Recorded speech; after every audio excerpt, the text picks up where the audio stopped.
Two deranged people spend a lot of time on a mysterious island in the middle of nowhere. And no, of course, we're not talking about Melania being released this weekend. We're talking about Send Help. Dylan O'Brien, Rachel McAdams, Sam Raimi, horror movie, original film out in theaters. We're going to get into that review in about 30 minutes. So if you want to be here just for the review and skip right ahead, use the timestamps in the description down below.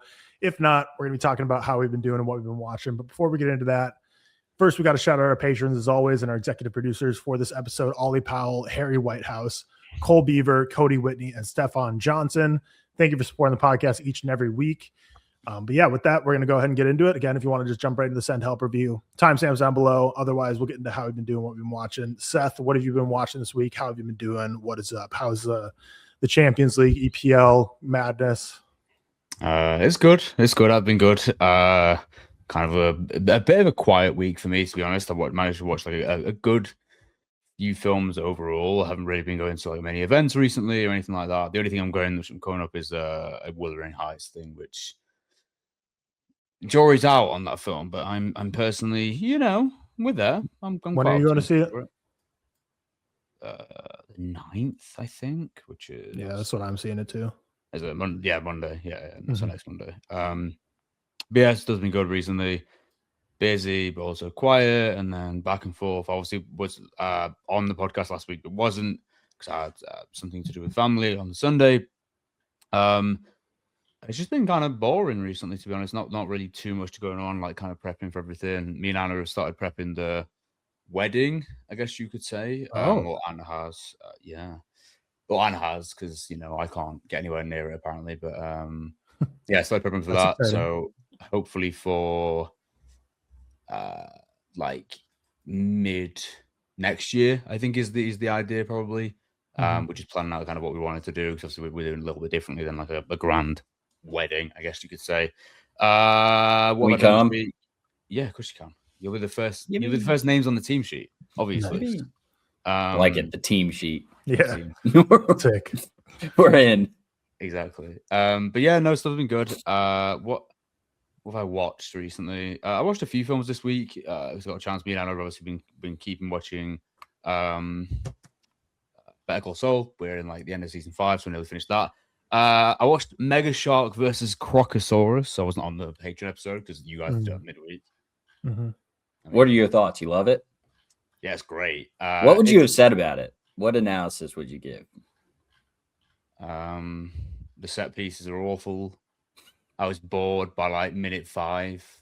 That's kind of it. Yeah, it's one of those films where it's like, what the fuck do I say? What at this point? Yeah, like, that's how we felt. It's the little crocodile running after, well, big crocodile running after the guy at the start was kind of funny, or alligator, whatever you want to call it. But that was it. It was a film for sure. Watched Mercy as well. Bad film. Bad film. Bad. Chris Pratt. I mean, Reth Ferguson, I think Tyler about this is bad. But specifically Chris Pratt, obviously he's the lead in it. It's like a generationally bad performance he gives. It's so bad. Awful. Mercy's like already such a front runner for winning Worst Picture at the Oscar or at the ReelTok Awards next year. Like, it'd be hard for me to find a movie I'm gonna like less than this movie this year.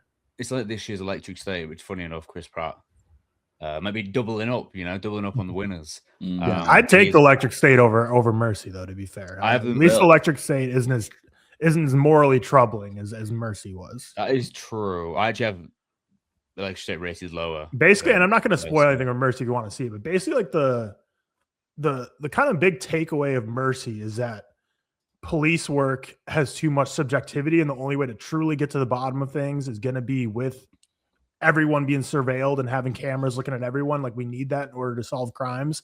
But also at the end of the day, like the final takeaway being, but even then they can make mistakes too. And we all just got to learn and move on. It's like, Jesus. I don't know. Just a very troubling movie. Big old obnoxious eye roll for sure. We watched Funny Games, which I love. I watched Oh Canada. Tyler, I know you watched it as well a while ago. Liked it. Good film. Really like self-reflective in a way I didn't expect. Richard Gere and Jacob Lloyd I thought were really good as well. Actually, really, as a concept, really interesting. Really enjoyed it. Watched Code Unknown. So I've been going through like Michael Haneke's filmography recently. That was brilliant. Rewatched Pirates of the Caribbean: At World's End. At World's Mid? You can't say that anymore because we had this discussion. You rewatched it. You used to be on that wavelength. Now good fun. You've seen the light. I loved it, man. They don't make movies like they used to, huh? They actually don't. Like, it's crazy. You can watch these films and say that, and it's valid. It is wild. Like, okay, this is we're getting into just a different discussion, but it is wild. Like, there are movies like the Pirates of the Caribbeans, the like first Iron Man, I'm trying to think of other big CGI like movies. Like, you watch them and like there's no bad looking moment. And nowadays, like, I feel like I give too much credit to, say, the MCU or whatever when like 80% of the movie looks really good. Like, I don't think there are any bad looking moments in, say, like Fantastic Four, but like, I don't know. The Black Widow obviously has the moment with like the bad CGI, and it's like, I feel like I should hate on that a little bit more because that sucks. Like, we don't have to do that. You can make it all look good, you know. And like there's a moment in Send Help that I feel like looks kind of bad, like blue screen behind him. But it's just like cost now. We don't have to do that. Do better. And like I said this in a video the other day when I was talking about it. It's like, they just don't, like, blockbusters don't really look like lived in anymore. I'm not gonna say all of them because you've got like the Dunes of the world and stuff like that. But like the majority of them compared to like a lot of the ones we got in the sort of 2000s and even 2010s with like the Planet of the Apes films as well. Lived in, real characters, gritty. Like, you just have to compare the Lord of the Rings films to The Hobbit, which had The Hobbit had a higher budget, I believe, than Lord of the Rings films, and was only made like a decade later, and yet it looks horrific in comparison because of the lack of use of extras, the higher use of green screen, blue screen, CGI, whatever. Pirates of the Caribbean World's End, the fight scenes on the boat, man, it's just the best thing ever. I know it's heavily more, like, a lot more comedic than the first two, probably. I love it. I think it's so funny, and I love the opening as well. Hoist the Colors, like it's such a good film. It's such a good film. I love it. It's probably the only trilogy. It's the only trilogy I've got where I've give all three films a 4.5, which is kind of cool. So it's pretty high up there in terms of my like trilogy ranking, I would say. I assume Lord of the Rings doesn't count because they're all 5s, right? Like, well, yeah, I said all 4.5. Yeah, but I feel like it's kind of difficult to have one that all of them are like one specific rating. I don't know if there are any trilogies I give all 4.5s. Yeah, I guess you're right. I thought I had I see what you're saying, like highly rated for sure. I don't know if there's any trilogy I give all 4.5 specifically. I have a few where there's two 4.5. Maybe the Before trilogy has a 5 in there. Before trilogy is a 5 for me in there as well, but it has 2. Yeah, there's a few actually have 2.4.5, so it's kind of random. Yeah. But I see what you're saying. Good film. Cool fun stuff. So good. And I also rewatched First Reformed as well for the first time that year, which I love, and it's like the best film ever. And you guys should watch it now. But yeah, that was kind of it for me this week. That's kind of it. Hell yeah, Cameron. Yeah, I'm writing my Send Help Letterboxd review right now. But this week I did a decent amount of watching. Do you want me to talk Wonder Man now, or like do a small thing later? Yeah, talk some Wonder Man. So watched Wonder Man. That was probably the bulk of the week. All 8 episodes released. The MCU's Andor, as the folks are saying. All episodes released on Wednesday. I feel like is when I watched it. I can't remember. See, that's the struggle. They are burying this fucking show, and it's really, really great. Like it's we'll call it the MCU's Andor. It's not Andor. Andor's like a generationally amazing show. Like very, very great. This is a very not connected, interesting, like MCU show that is 99% or 95% about the Hollywood industry and just an actor trying to make it in Hollywood. And like 5%, that actor also has superpowers. But like the entire premise of the show is that no one knows he has superpowers, and it's kind of something he keeps to himself. And it's the slightest bit connected to the MCU in the sense that Trevor Slattery is in it, who is the Mandarin in Iron Man 3, and then he's also in Shang-Chi a little bit after he's kind of revealed, obviously not to be a bad guy in Iron Man 3, but to be an actor. But he has like crazy good like moments about the like just industry of Hollywood and how to prove that you're a great actor.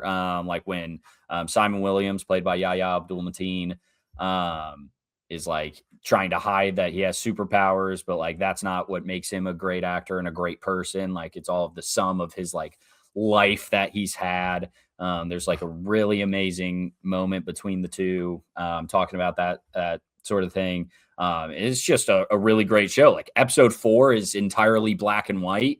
And it's just, and it doesn't have anything to do with Wonder Man at all. It's just about a different Marvel character, the Doorman, who's like a mutant in the comics. And he basically has powers that you can like walk through him, hence Doorman. But he tries to be an actor, and then he kills Josh Gad.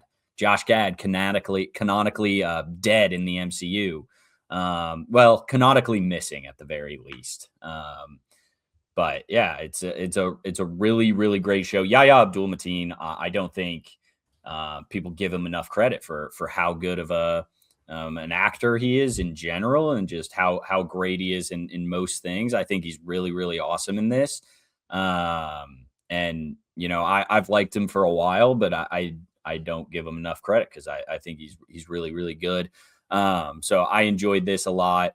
The fact that all 8 episodes drop on Disney Plus on a random Tuesday or Wednesday, I forget if I watched it on Wednesday, like after it dropped or what, but the fact that they're just burying this show when it is far and away their best MCU show, other than Loki. I think Loki's better. And Loki's really good. But every other MCU show has its flaws at the very least. It is every MCU show ranks from like good with a little bit of flaws is where I'd consider like WandaVision, to not good at all is where I'd consider like What If, and Echo. So like the fact that they pulled this off, such a small scale show, and it's so amazing, and they're just absolutely burying this thing is crazy to me. I understand why it's not like the final episode. Spoilers, kind of, but not really. No, like big CGI battle. It's just it's a final episode of TV that has a lot of heart and a lot of emotion. There's not even like a fight scene. I mean, there kind of is in like a fake way because he's an actor, but like not even a fight scene or not even like a big CGI set. Like it's just good television, just good quality TV, with an emotional ending and a heartful ending. Yeah, and I really, really enjoy this show. I think if you're on the edge on the MCU, but still like want to check out these stories, I think this is one that will you'll enjoy. You know, frankly, there are going to be MCU like big fans that don't like this show because again, it's not your typical MCU show, but it's got a lot of heart, a lot of soul in it. And I think it's really, really great. Most of the episodes are directed by Destin Daniel Cretton, who's doing Spider-Man Brand New Day. So that gives us a lot of hope for that, in the sense that like clearly he's pretty good. He knows what he's doing. It's got far and away the most beautiful like cinematography of the MCU shows, which again, you're fighting against it's Coughing Baby versus Hydrogen Bomb. Like you're fighting against the weakest opponent possible, but still it's really, really good. I really recommend people check out Wonder Man so that they get a second season, because this deserves it. It really, really does. And it deserves to be its own separate thing. I don't want it interconnecting too much because, I think that would kind of ruin the like shtick of it almost, or ruin the like heart of it. Because again, it's not very connected. I mean, they mention a bunch of things like in the MCU for sure, but I think if you were truly in this world and in Hollywood, like, yeah, you'd mention, you know, everyone got snapped for 5 years. Like that would be something you talk about for sure. So, I really enjoyed Wonder Man. I recommend checking it out. Tried to get people to talk about it. George watched like 2 episodes. George, stop being lame. Stop being lame, man. Get back in this shit. Tried to get people to talk about it this week, but that's all right. I enjoyed it, and I'm happy to have watched it. But On yeah, another note, when's Invincible coming out? March. Early or late? March 8th, maybe. Oh, quite close then. Interesting. No, March 18th. 18th. That was close. March 18th. I had So an 8 in it. 6 weeks. Yeah. But yeah, I really enjoyed Wonder Man. What else did I watch this week? We got sent a couple screeners, so I watched like Dracula. It's like a love story on Dracula. It's really not bad. I actually enjoyed it. But I think I've had too much Dracula. I've had too much of it's all the same. You know, he has a love. It has a time jump. You're in present day. He hasn't been seen. That one fella goes to his castle, and then he tries to take his love, who is that one fella's love. I forget what his name in the show is, or in what's the book. Yeah, in the book, or Jonathan Harker. Yeah, Harker. Yeah, I'm halfway through that movie as well. It's Luke Besson. It comes out in theaters in like 2 weeks, I think, maybe a little longer. Caleb Landry Jones is the lead as Dracula, and that's Christoph Waltz in it as well. Christoph Waltz, like, I mean, he's it feels doing like the it's same just thing. it's the same thing, which I always pushed back on because I've always loved him. But yeah, he's definitely doing the same thing as he did in Frankenstein. And exact thing as Frankenstein, and I think that's why I thought of it. But like the Dracula design too is the exact same look as like Bram Stoker's like Dracula, Bram Stoker's, the makeup, and so it's like it just feels like a movie that we didn't need another adaptation. Yeah, I honestly I don't not like it. I actually it wasn't enjoyed bad, it, no. and I think the emotion of Caleb Landry Jones and this Zoe Blue Siddell, like I think they do a very good job. But again, it's the same story I've seen in Bram Stoker's and in Nosferatu.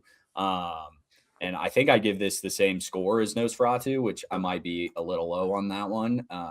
But either way, I enjoy this movie. But yeah, I like Christoph Waltz a lot. Like everything he does is very good, but it's starting to be the point that it's all the same. Mm-hmm. So yeah, watched that this week.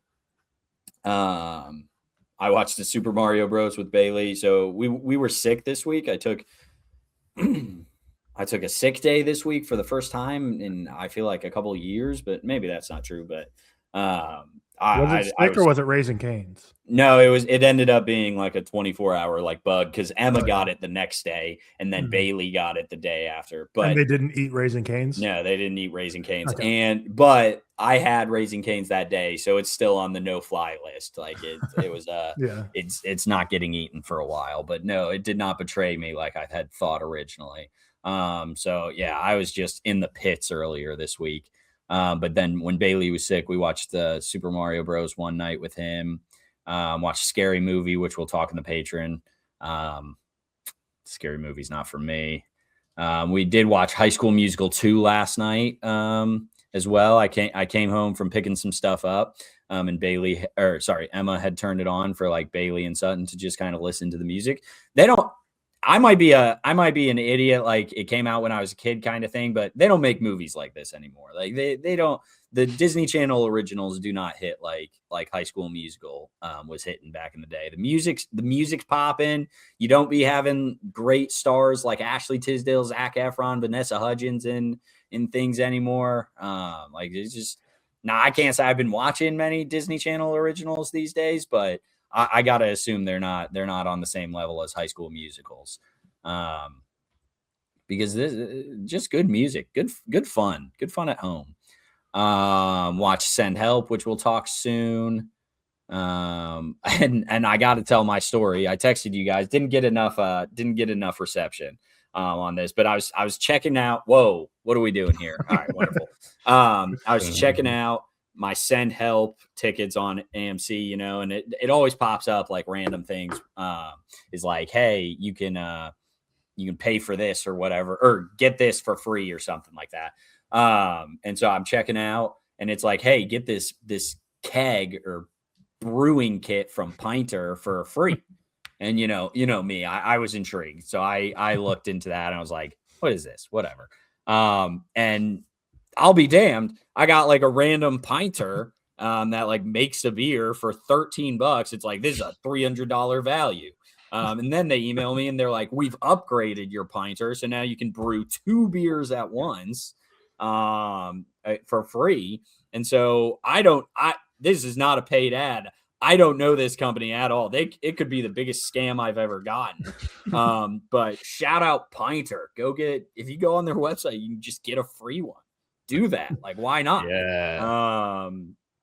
Or go, if you're buying a ticket on AMC, you can get one. Obviously you need to be 21 plus, but I don't know. Seems like a fun little time. I'm gonna make some beers and see if it's any good. It's probably, what's a Pinter? What actually is it? Like no, that's the company name. So it's like a brewing kit. Like, okay. Like, like do you get like a machine? Yeah, you get like a machine that like brews beer for you, and you get like ingredients that you can put in. Like I got to pick like 2 of their like beer kits, and you just put it in the machine and it sits for like 4 or 5 days. And, that's kind of sick, to be fair. I don't know. It's good. I know you're working to set up like your little corner in that new little area of your basement. You need to get the Pinter just behind you. So I'm going to. If I like this product, cold one.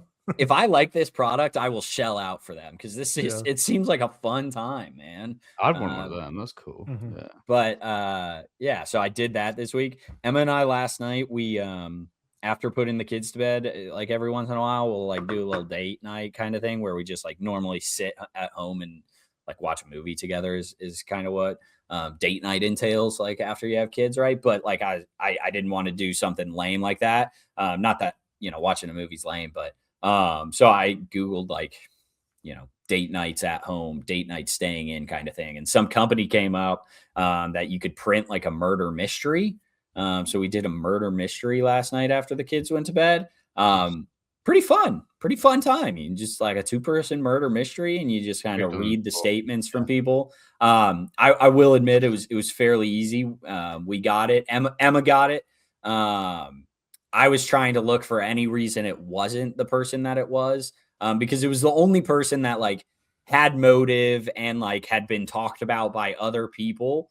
Whereas every other person's motive was like, oh, they've always hated her or something. It's like, all right, well, that's not anything. So would have been nice if it were a little more in depth, but it was a fun time. We had some pizza and did a little murder mystery. So that was a good time. So if you're ever like bored, like just Google like online murder mysteries.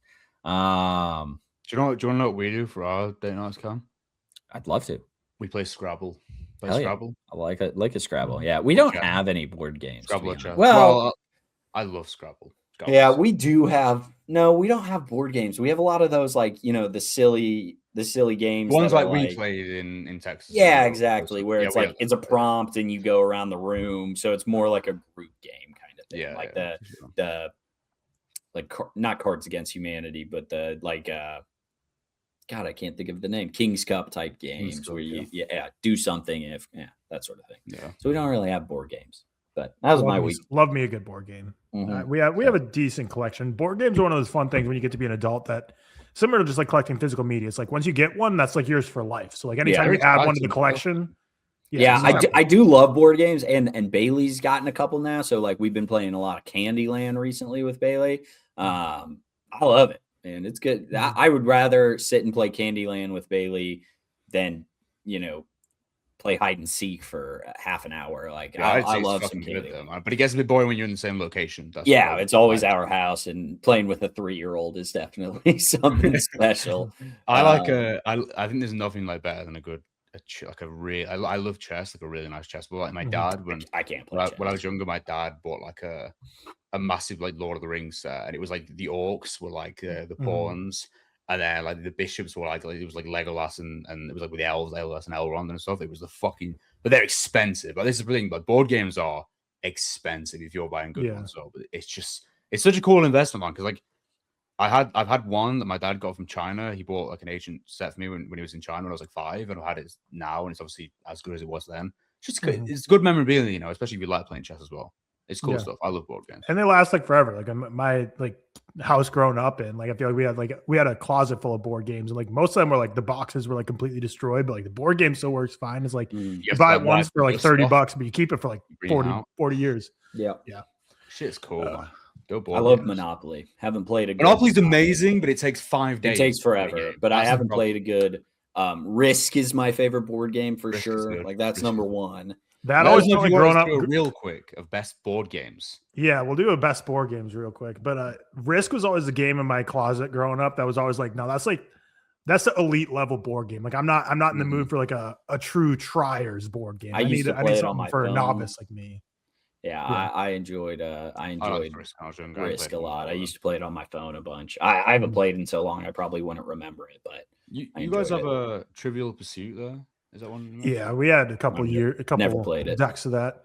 I feel like that's like the games. I feel like Trivial Pursuit though is like the key one that like that's the one that should be digitized, because like once you buy a set, like the Trivial Pursuits I had in my closet growing up are all from like 1995 or whatever. So I'm like, so it's like when you're a kid playing with your parents, it's like this is just like you're just getting worked. So like it's like I don't know. I wouldn't even born when these questions were out. And I'm 12 years old as well. So the problem is when you buy a board game where it's like a trivia game of some sort. Yeah. You can only really play it a few times because after a while you know everything. Do you know what I mean? That's the issue. Yeah. So but that's a cool game. We had we're in the rabbit hole now. Did you guys ever play the Scene It games? Have you ever heard of Scene It? SCENE. Like is it like a gestures game? It's like a pause. Okay. Pause. Oh, I know exactly what this is. I had this on fucking Xbox. I definitely had it. I don't know if I ever played it. No, I know exactly. I'm in my parents' basement, so that's perfect. Yeah, I played this. Yeah. Oh yeah. Yeah. So you put it on the TV, right, and it'd play a scene, and you have to. I think it was like guess the movie or guess the. You guess something, I guess. Do you guys but remember it's trivia Disney or something? We had that for Friends, Disney, as you saw, and Seinfeld. In my household, we played. Do you guys remember when there was like an Xbox 360 Live? Yeah, Xbox Live. You're talking about, or? When it had it on the games, because they had that on the game, the Scene It. So I'll show you a picture. So I had that. I cannot see that, can you? Help me out here. Oh, you're killing me. Tap on your screen. Okay. How would text it to us? Text it to us. That's never gonna work. Tell you muted. Text it to us. Okay. Text it to us. We can't see that. Yeah. That was game talk. I like games. I like a board game. There you go. That's text. Yeah, real game. We'll have a real game podcast. Physical games, analog games as opposed to digital games. Physical games, and video games. Oh, I've never played that. Okay, you haven't seen that because I need to. I've never seen that. That's crazy. Yeah, it's cool. Yeah. As for me, my week, nothing's really standing out. Don't think I did a whole lot. I'm about to be traveling for like several straight weeks, so kind of just had a chill week this week since I'm going to be gone a lot. Like I'm basically traveling every week of February, so it'll be a busy month for sure ahead. Starting, already tomorrow. Yeah, tomorrow flying away for the week. Unfortunately, where you going? Louisville, Kentucky again, nice. Hometown of Alex Coleman. But yeah, in terms of what I've been watching this week, I've been watching quite a bit because, again, like I said, I've been chilling a lot this week. I ticked off a couple Oscar-nominated films, just continuing to get those done before the Oscar season comes around, which we just had nominations recently, but obviously we still have like forever until the actual Oscars. Yeah, it's weird. There's like a 2-month gap. Yeah, I watched The Lost Bus from Paul Greengrass. It's nominated for visual effects. I'm trying to watch everything nominated for like a real award, quote unquote. Like I don't need to watch the Diane Warren documentary just because she's nominated for original song or whatever. And I'm not going to get around to the documentaries, period, or the shorts. I watched a couple of the shorts, the ones George recommended last week, the ones that were actually on YouTube.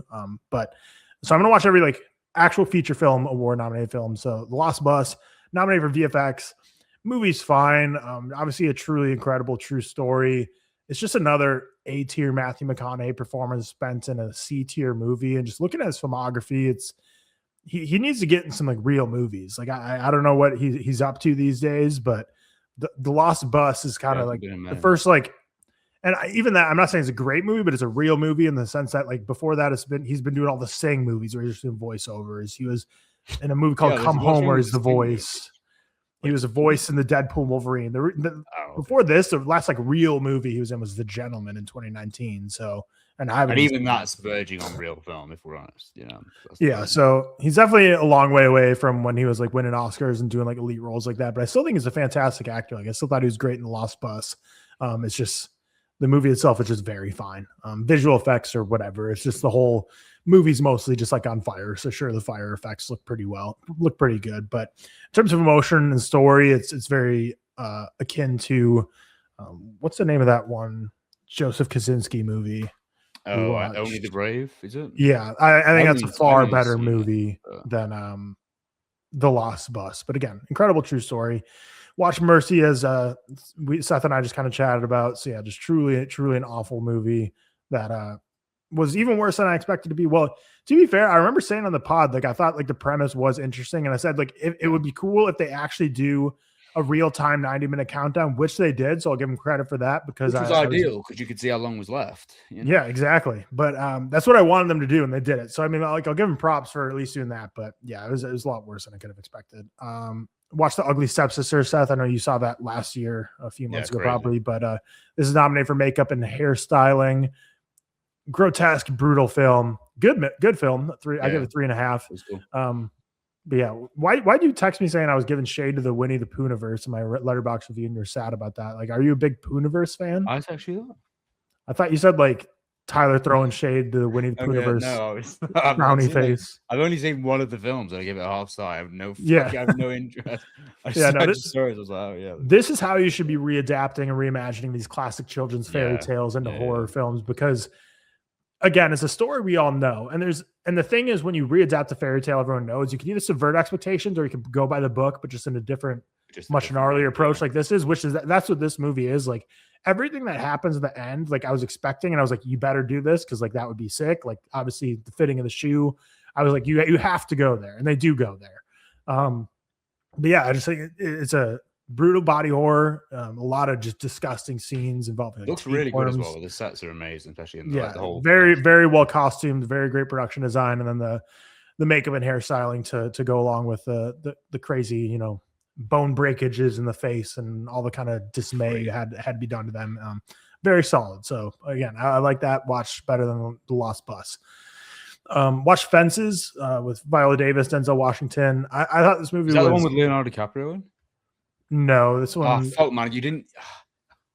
Did you not watch George's video? Because if I need Cam to be able to understand that. No. What did he say? Do you know when we were at the Airbnb in Austin, we did one of those videos where we'll name an actor and a film, and they're supposed to name an actor, and they have to name another film from that one, whatever. And then George said Fences after I said like Viola Davis.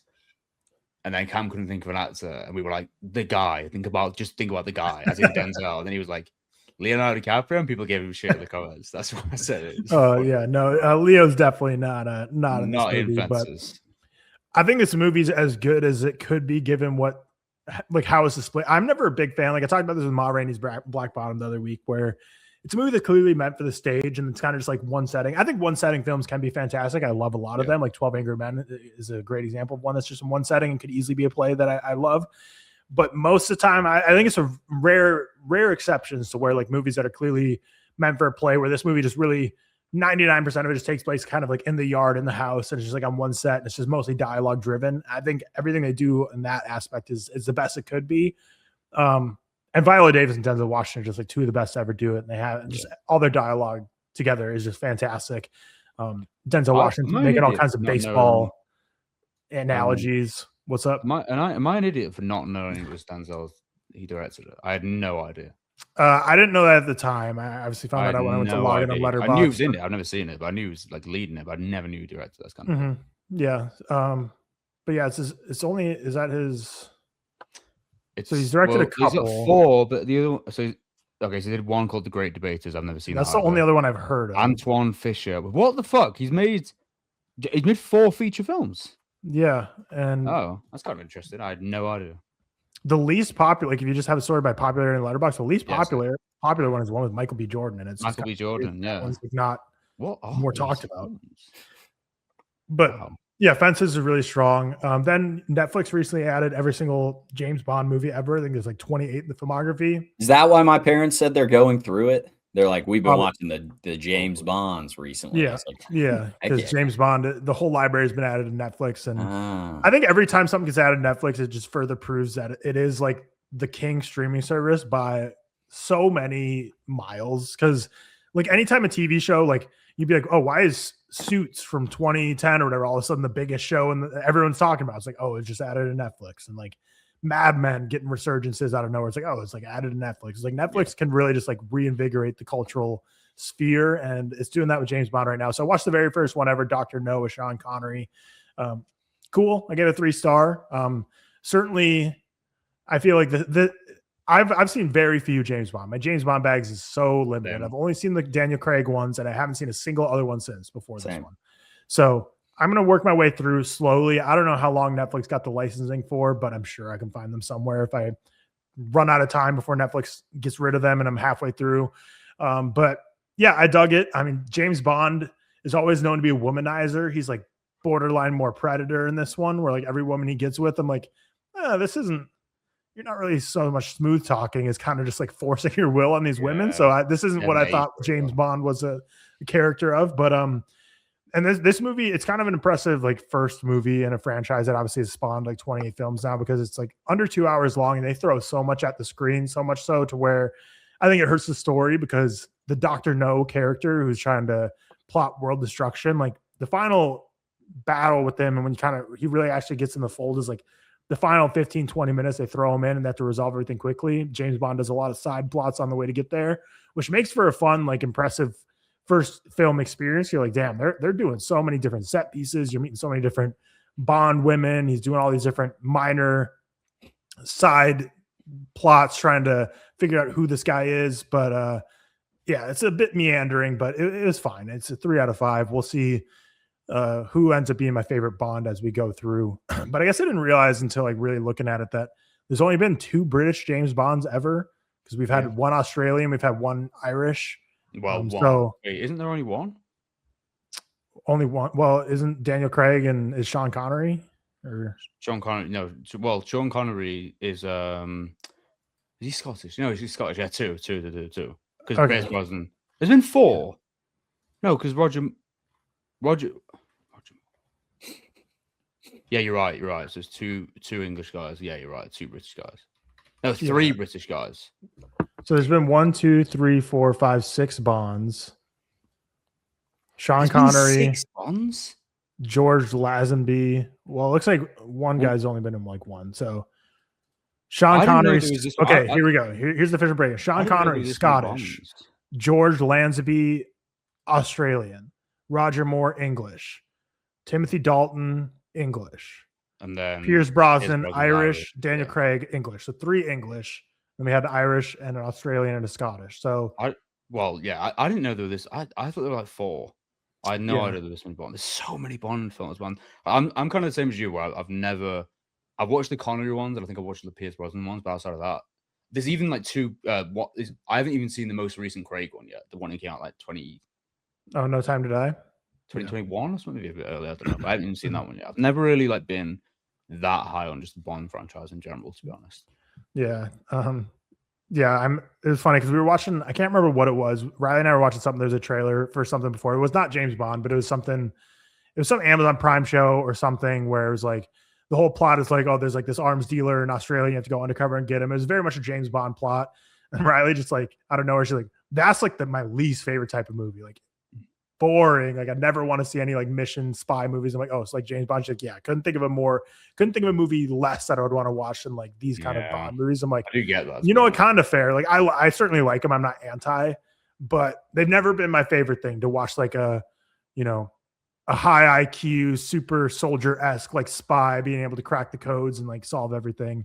I genuinely prefer Austin Powers to them. Like, I genuinely prefer like a comedian. It's been forever since I've seen any Austin Powers, but yeah, I don't know. We'll see. Again, like I said, there's 28 James Bond movies. I expect to have them all watched by end of 2027. Like, and I'm just going to be realistic. We're going slowly through this. I'm not trying to push 2027 is a long Yes, time. exactly. End of 2027. Okay. When's it nice. leave Netflix? You gotta. We're setting realistic goals in 2026 is 2026. what we're doing. I We're thought you setting said realistic- 2026 I in like my it. head. I Oh, like that's it. pretty fair. Then I watched If Beale Street Could Talk. I think this is my favorite Barry Jenkins film, Good movie. which Great is probably movie. a hot take because obviously Moonlight Great blew away the Oscars. This came out after it. Kiki Lane and Stephen James have some of the best chemistry of an on-screen romance I've seen in a long, long time. And the big thing about this one is Nicholas Britell, who I know George loves because I believe he was the one who did the that Florence Pugh, Andrew Garfield score. No, Nicholas Britell is a Succession score. I get those two confused. So he did Succession score, but the score in this movie is so damn good. Like I was so moved by so much, and there's so much just body language and looks that you see through these main characters with the score in the background. Like all the emotion in this movie is evoked without even having a word needing to be said.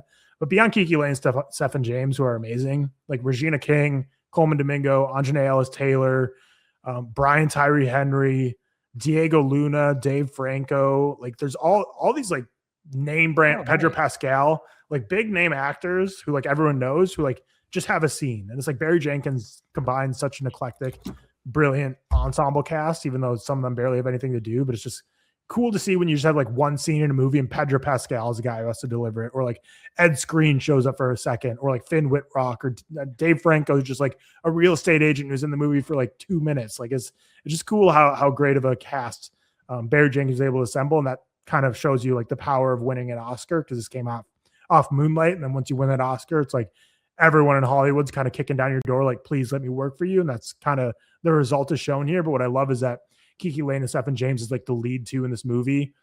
Like they're not really big stars. Like they didn't boom after this or anything. So the fact that like he still focused on two lesser known actors as kind of the leads and just had all his like kind of Oscar gimmies, I should say, where like because he's an Oscar winner, he can grab all these people and have them in his film.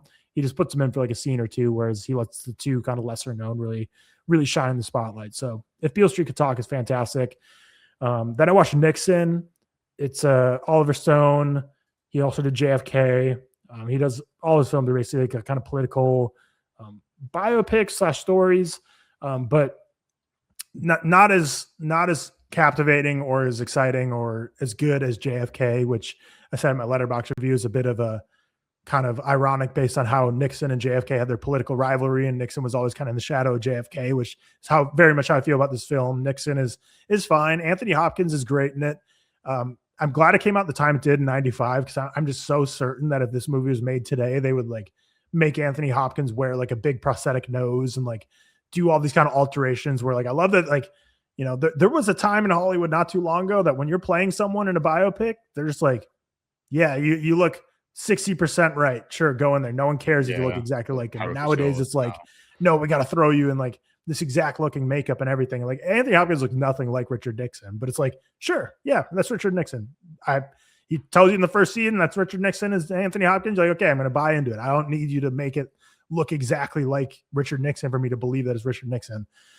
Have you seen Platoon? Oliver Stone's No, Platoon? I need to. I know it's like his most popular film. I think it's like amazing. I think it's one of the like great war films. Yeah. I think it's really, really good. It's always recommended me to watch on a plane, but it's never like a plane movie to me. So I'll watch It's almost like, you know, when you're younger and like it feels like a dad film, and you almost like watch it and think it's just more as typical American war films. It's actually really, really good. It's not like I rewatched it a couple of years ago. It's amazing. I'd really recommend it. Yeah, and then my current hyperfixation is I watched Anatomy of a Murder, which I thought was fantastic, directed by Otto Preminger from 1959, starring James Stewart.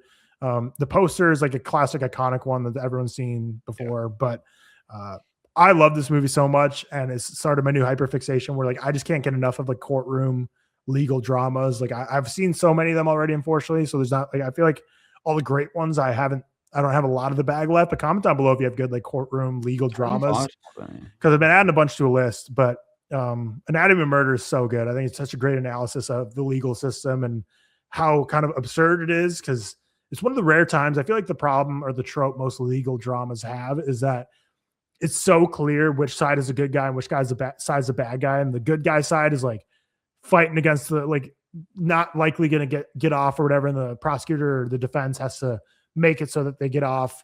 But it's like so clear who to root for. Whereas in this movie, like the people James Stewart as the lawyer is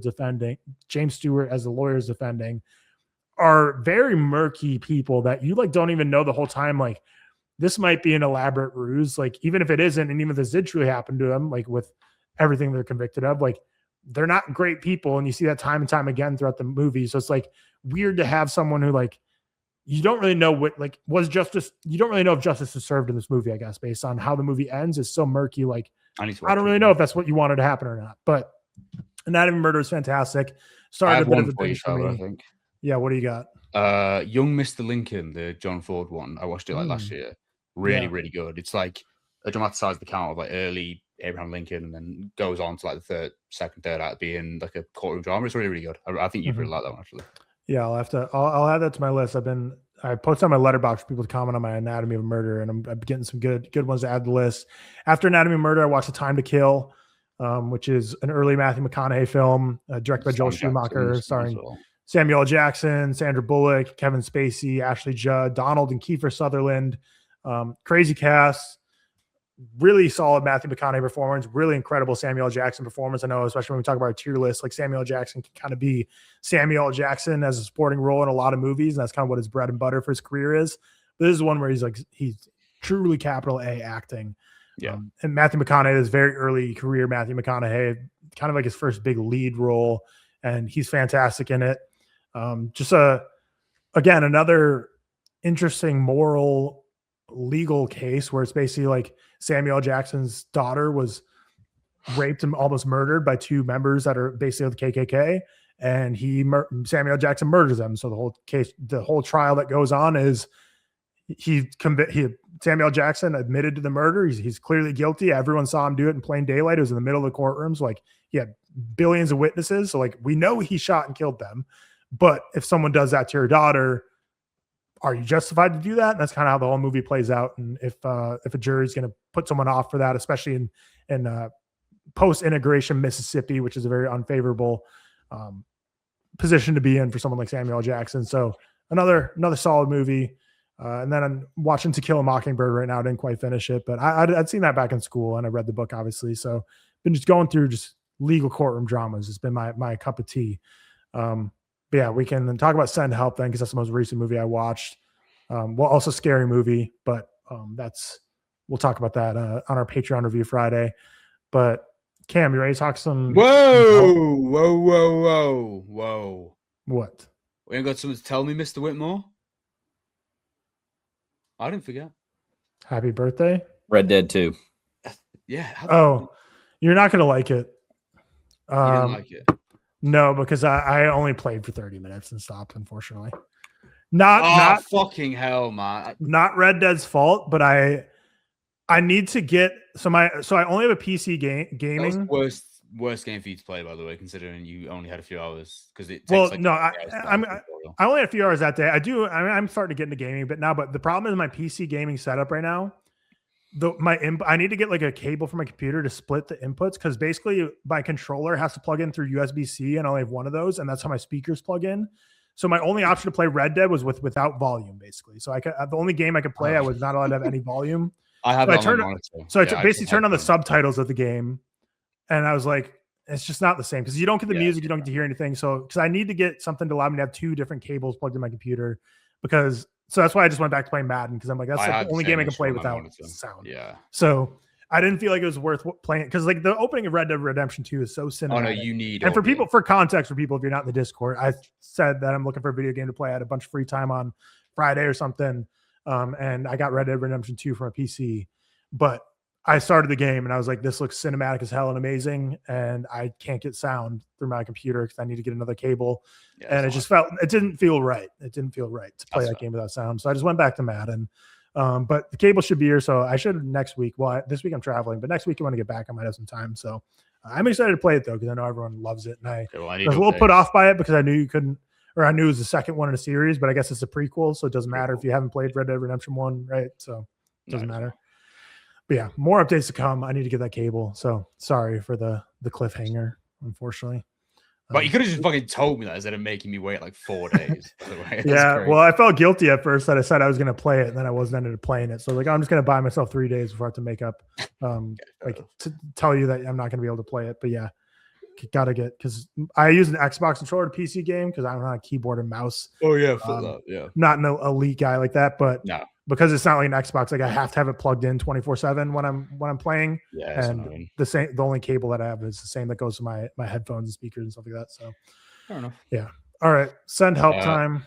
Reference point doesn't come out. Send help doesn't come out here for anyone listening until next week, which is kind of annoying. Very lame. Let me know when you guys are complete. Yeah, we will text you. Peace.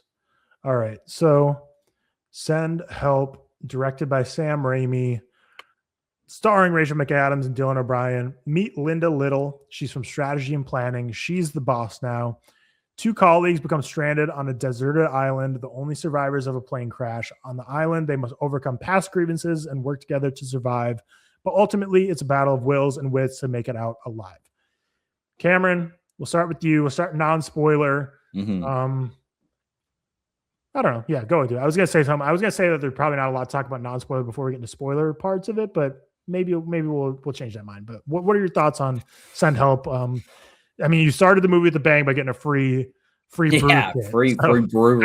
How'd the movie live up to the free? the movie was good. I enjoyed the movie. Didn't love it as much as I feel like I'm seeing some people. I guess I'm higher than you. Maybe 3.5 is around where most people have. Gave it a 70 out of 100. I enjoy it. I think it left some to be desired. Honestly, 70 might be high. I really like Rachel McAdams and everything, obviously. And they do a very good job at making her just like appalling at the start of this movie, just with like the tuna sandwich she's eating and like getting it on her face. And I feel like I disagree. I don't think she's appalling at all. I'd be like, I thought they tried to make her appalling, and I was like, I mean, it's still Rachel McAdams. Like, that's fair. I feel like they did something to her face, like makeup wise, to make her look like she was like towards the end of the movie, she looked like Rachel McAdams on an island. But I feel like at the start, like they tried to like give her like bags under her eyes and stuff. And I thought they did a good job, because I was like, man, I think this is the first time I've ever seen Rachel McAdams and been like, wow, that's a 9 out of 10 and not a 10 out of 10 or something. Like, I don't know. I would let her eat all the tuna sandwiches she wants. Yeah, that's fair. But yeah, I'll admit I'm not a tuna guy, so I do think like that could be it. In general, like tuna is kind of icky to me, so that's why. But Dylan O'Brien, just kind of looks like an asshole. So I think he does that well. I think it's way too over the top in how much of an asshole he is, and I think that's obviously kind of the point. Throughout this movie is he's very controlling and just a dick and such, but we can talk about, it's not a spoiler necessarily, but we can talk about some of the things he does, but that he's just like, I'm like, this isn't a real person. Like, I don't think I've ever seen someone be this big of a dick, like to someone. And maybe I'm just hanging out with the wrong people for that, or the right people, I should say. Like, but I enjoy it. Sam Raimi, I love like things he does with cameras is always so fun. He just always brings a little flair to his productions, and I think he does a really good job in this. It's beautiful to look at because they're just on an island the entire for 90% of the movie. So you get like very pretty, like scenic views. You get very pretty shots of them on the beach and stuff. So that I think all looks good. Didn't notice anything to write home about the score. I think it was fine. But yeah, that's probably my high level. I enjoyed it. Didn't love it. My score might be a little higher than I actually am on it, because I do have some things I want to talk of. Like, I just don't believe this is a real human being when talking about Dylan O'Brien. And I think it's kind of it feels like nothing happens until maybe the last like 15 minutes of the movie. Like we can talk about that, but a lot of it is just like Rachel McAdams Survivor until the last like 15 minutes of the movie. Or maybe 20 minutes. But yeah, I enjoyed it. Those are my just high level quick thoughts. Yeah, I was conflicted on this one because I walked out of the theater and I gave it a 3-star, and then I drove home and gave it 3.5 star, and then when I went to bed, was going to bed, I put it back to a 3-star. So like, yeah, that's an idea of where I'm at on this. So Sam Raimi, I said this about another director probably half a year ago, and I can't remember who, but Sam Raimi's a guy I want to root for because I think maybe I said this about Guillermo del Toro. I think I never loved Guillermo del Toro or Sam Raimi films. I always like them, never love them, but they're like both guys I want to root for. Like Sam Raimi does such fun stuff with the camera. He has such a distinct style, his zooms, his wonkiness, his over the top nature. He's such a fun director. Like I want to be a big Sam Raimi guy. Like I want to be like Sammy J Reacts and all these other guys who every time Sam Raimi comes out, they're like, hell yeah, this is my guy. He's unleashed once again because he's so much fun. And I liked a lot of what he had to do here. It's just, I've always said the Evil Dead movies were never for me. I always liked him, didn't love him. I think all of his MCU stuff, obviously, I think is okay. He's only had the one, right? Multiverse of Madness. I'm trying to think what other Raimi films the Spider-Man movies I love, but I think his direction is incredible in that. But also I think like that paired with like existing subject matter, I know elevated it. I don't know. So I guess the Spider-Man stuff is fantastic, but in terms of just his horror bag, I guess I should say specifically, because his horror, I would say, is more the Evil Dead movies, Drag Me to Hell, Send Help. Never loved, but I wish I did because I think his style is so fun. He's clearly playing in a sandbox and having a fun time here. I see him in interviews too, and he's such a likable guy talking about how much he loves like subverting audience expectations. And he's like, I get really grossed out super easily. So that's why I love putting stuff like that in my film, because it's what like makes it hard for me to stomach. So I love forcing that on audiences. I think he's just like a really fun guy. And I think Rachel McAdams is fantastic in this movie as Linda Little. I think she misses no beats. I think she's fantastic. I will say we get a lot of hate for putting Dylan O'Brien on our D tier list. Do I think he's a D tier actor? No. I didn't think he was like great in this, though. I think Rachel McAdams to me was like far superior. I think he's good, but he's definitely worse than Rachel McAdams. For and sure. I also, I think he just looks like he'd be a dick. So I think that he's got going for him at that point. Yeah. But it's like, I think of Rachel McAdams again, fantastic in this. I think Dylan O'Brien's fine. I think he's fine in this movie. But yeah, I think, like I said, the most, like you were talking about, I think the most unbelievable part of this movie is that Rachel McAdams was ever revealed as undesirable. Because, they put a little tune on her face. It's like, come on, Dylan O'Brien, you can get by with that. But clearly because he was like very like OCD focused on it. So I'm sure that was part of it. But still, like, it's again, flair for the cartoonish, the zooms, the gore. There's some gnarly moments in this movie that we'll talk about in spoilers that are hard to stomach.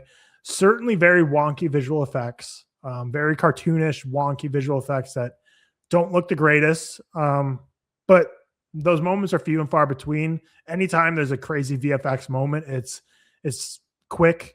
Like there's moments we'll talk about in spoilers, kind of where I'm like, that looks really bad, but it's over pretty quick.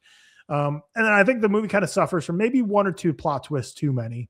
I think most of this movie, so you kind of, again, this isn't a spoiler because it's like the thesis of the movie is they get in the plane crash and it's them two stranded on the desert island.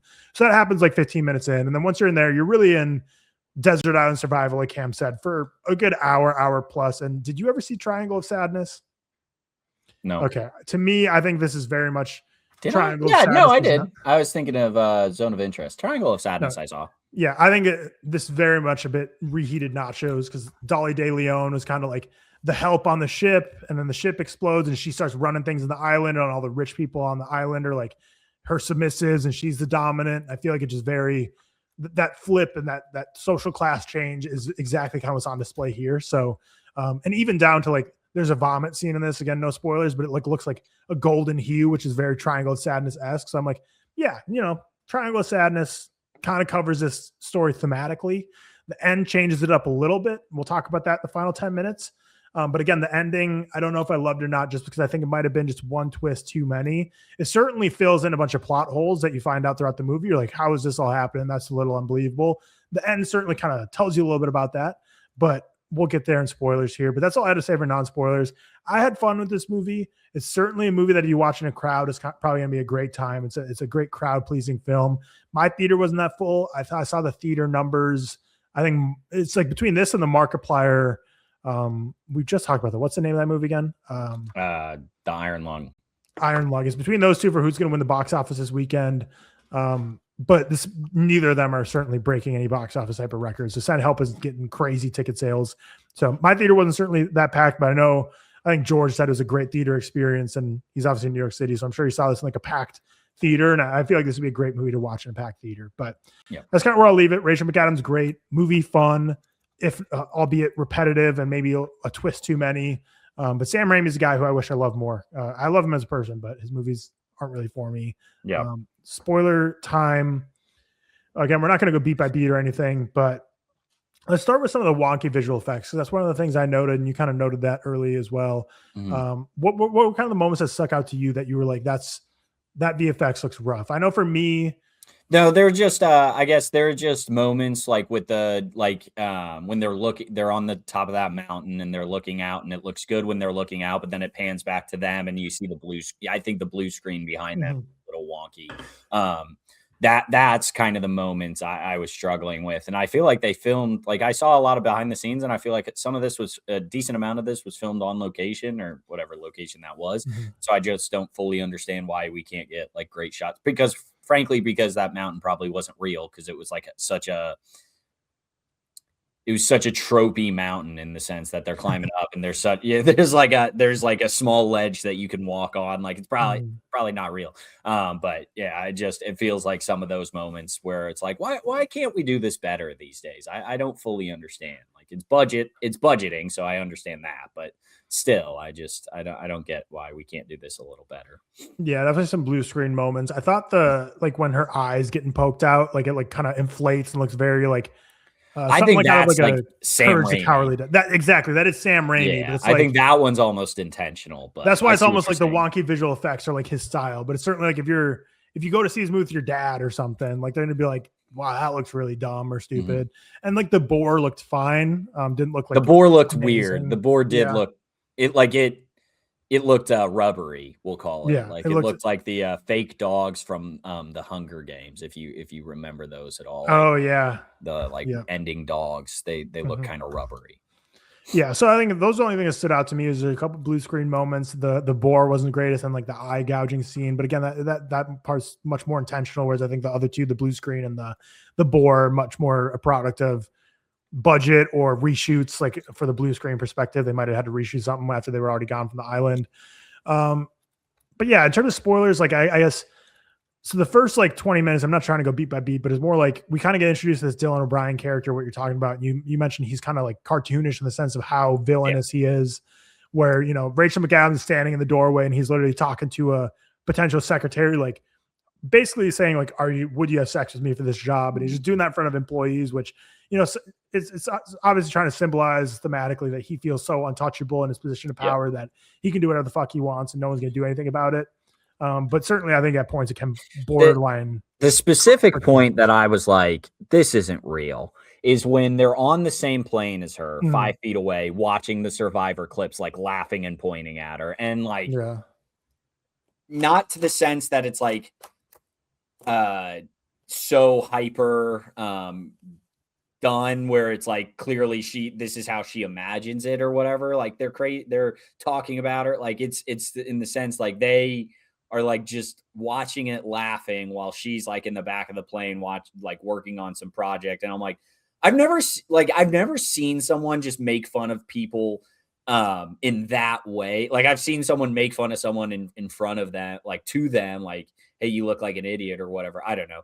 But like watching her Survivor tape that she put out in front of her, I was like, this wouldn't happen. Like they do this behind her back, no doubt, but like right there. And then later in the movie, when he tries to kill her and escape, I was like, what's his motivational gain from that? Because he's an idiot. He knows he's an idiot at this point. He knows he can't survive. Why does he think he can get away? And that is probably just because like a lot of themes are like how power hungry he is and how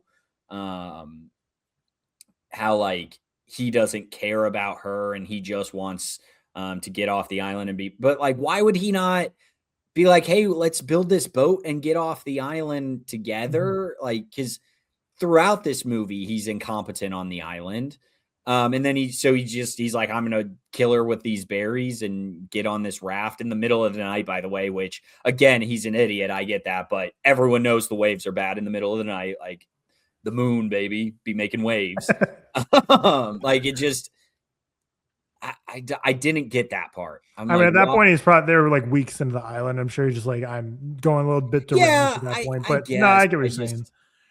The only motivation at that moment was he's an asshole, and I didn't get that. What was his end goal? Did he think he was getting home?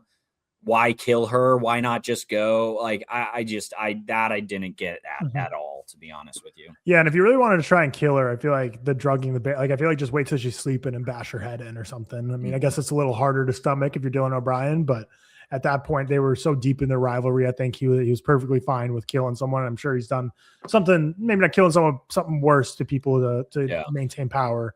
But yeah, again, back to the airplane with the making fun of her survivor tape. Yeah, it's just so like, well, because one, like, and again, this isn't something that I like certainly knocked my score down because of. We're just talking about it, but it's like the scene before they get in the plane too. They talk about how like they're basically going for like the biggest merger deal that their company's had, and like right before they get on the plane, they talk about how like he's like, none of my employees have been able to crack this Appendix D or whatever. Haven't been able to figure out yet how to make this deal work. And he kind of puts it on her, and before they get on the plane, she's like, yeah, I cracked Appendix D. I think we got something. So if you're basically like the biggest deal in your company's history, you're moments away from it. I don't think you're going to just start openly mocking and making fun of that person in the plane when you know like your whole company's like, even the most awful power hungry people in the world, all they care about is making money and power. Yeah, they're gonna say like, hey man, cut this shit out. We got to get this deal done. Then we can make fun of her. Yeah, and obviously the plane crashes and everyone dies except O'Brien and Rachel McAdams. His buddies. Dono. That was kind of my issue. Is like, I get that he is like trying to keep his friends in position and stuff, but like assholes like this are not like big corporate exec asshole stereotype to me is not they're going to make fun of every lower person than them. It's they're going to manipulate every lower person than them to do their work for them. And yeah, I don't know. I didn't get that. I didn't get that at all, honestly. Yeah. I mean, a true like powerful CEO would maybe give their friends a shadow VP position or just give them like bonuses under the table. But like for the actual people in doing the work, they're going to promote whoever's going to make them the money. So like they would be like, sorry, my buddy, like you're not going to be doing this deal. Like you're still a VP, but just go in that office and fuck off. Like don't talk to me ever. Just type on your keyboard and pretend you're doing work. We'll still pay you, but you're not going to do anything important because I need actually people are going to make me money to do stuff important. Yeah, no. But once they kind of crash on this island again, you see the survivor tapes. It's like Rachel McAdams knows how to make shelter. She knows how to collect water. She knows how to hunt, make little tools, cook, like do all the kind of survivor stuff, start a fire. And that's kind of the next hour of the movie is Dylan O'Brien hurts his leg when the plane crashes, and he's kind of holed up for at least like the first couple days or so. The first day and a half, he says he's unconscious. And then the next kind of 5 days, he's not really able to move. So she's kind of nursing him back to life. And that's when their power struggle is really tilting because he's helpless. She's successful. She's killing a boar at this point, as we talked about, making it roasting her over fire. She's collecting water. She's building shelter, doing everything. He could not survive without her. And then he starts to heal up a little more. And that's when they start exploring together. And that's when the real battle of these two people starts to really explode into being when things truly escalate to where they're drugging each other. She's giving him paralyzing drugs and acting like she's cutting off his dick, which was a good subversion of expectations. I didn't expect her to just have a rat there that she was cutting up. That was a gnarly scene where she zooms in on his face and he's crying. Yeah. He's paralyzed and you think she's cutting off his genitals, but it was just a rat she's gutting. But it's kind of just for an hour or so, maybe more, just kind of drug a bit for me because I think thematically it was very clear what they were doing. Like it's very clear the power balance was changing.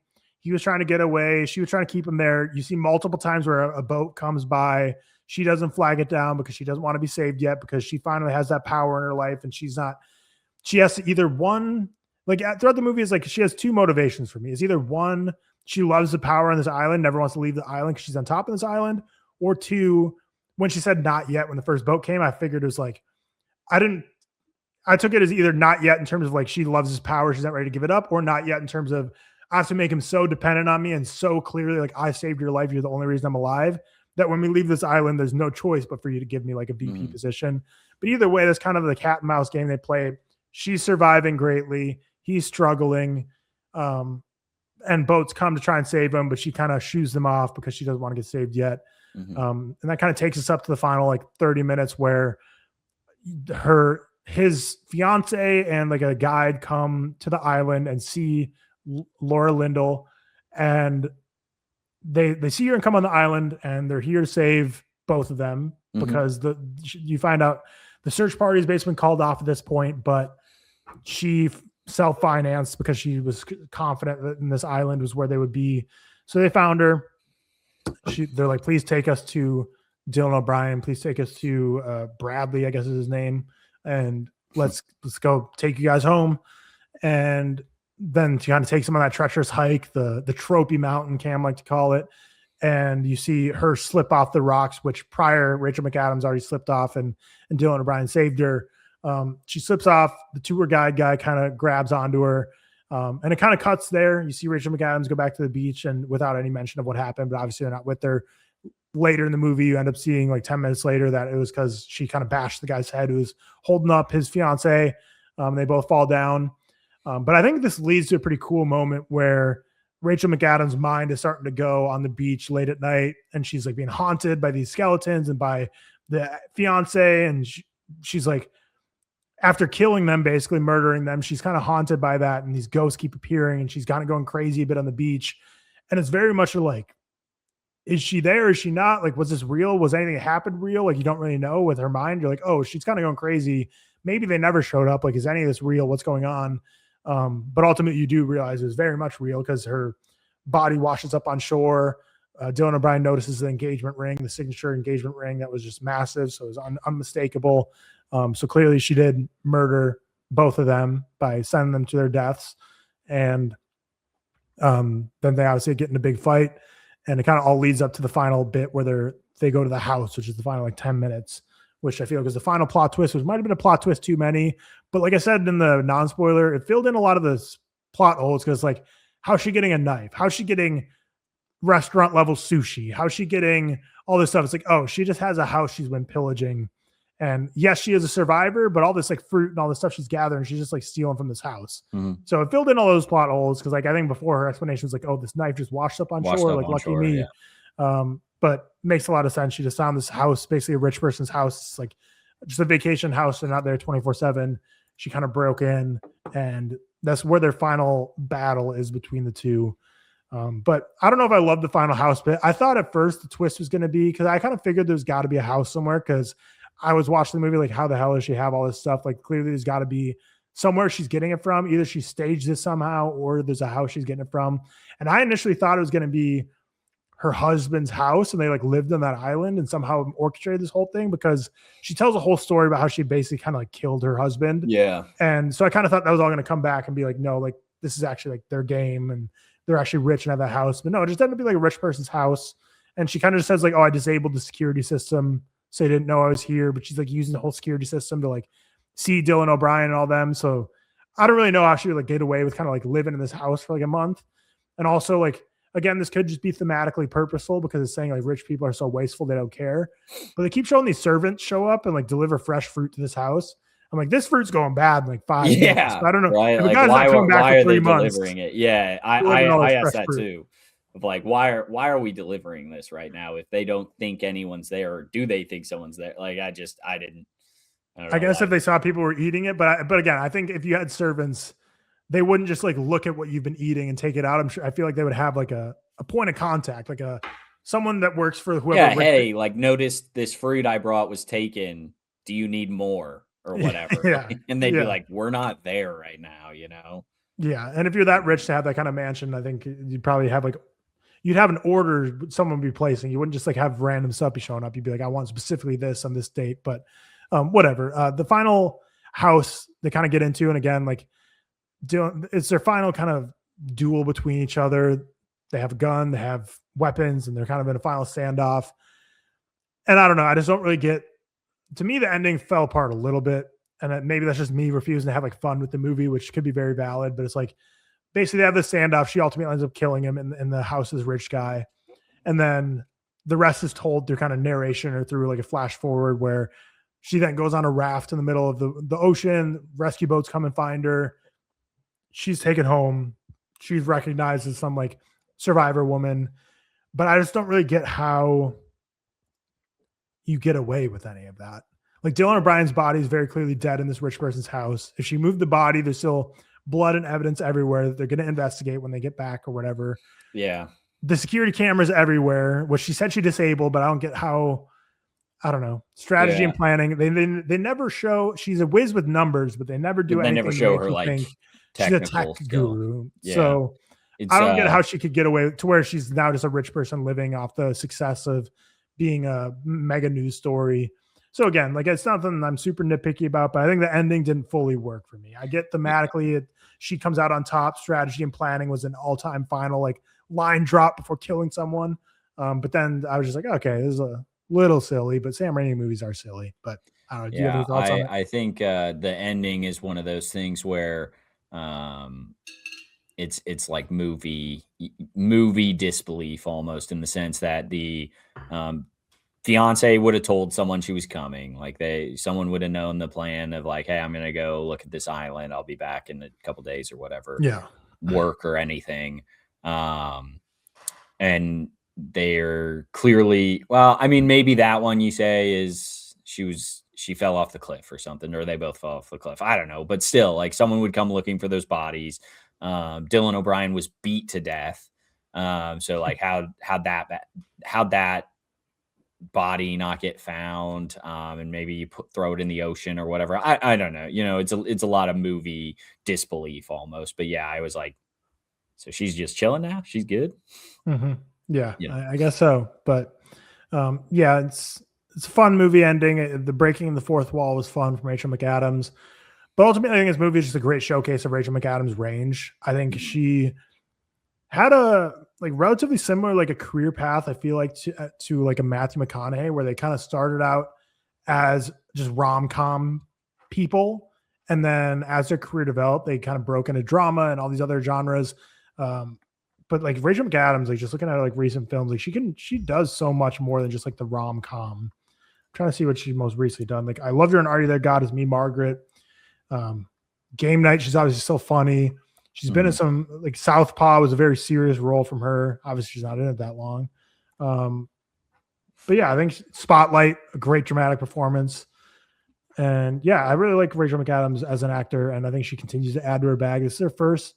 I mean, Doctor Strange and the Multiverse of Madness is a horror MCU movie, but she's not really in those bits. Like she's very minor in those movies. So she fights this is her first like horror movie. She fights like dead things in that.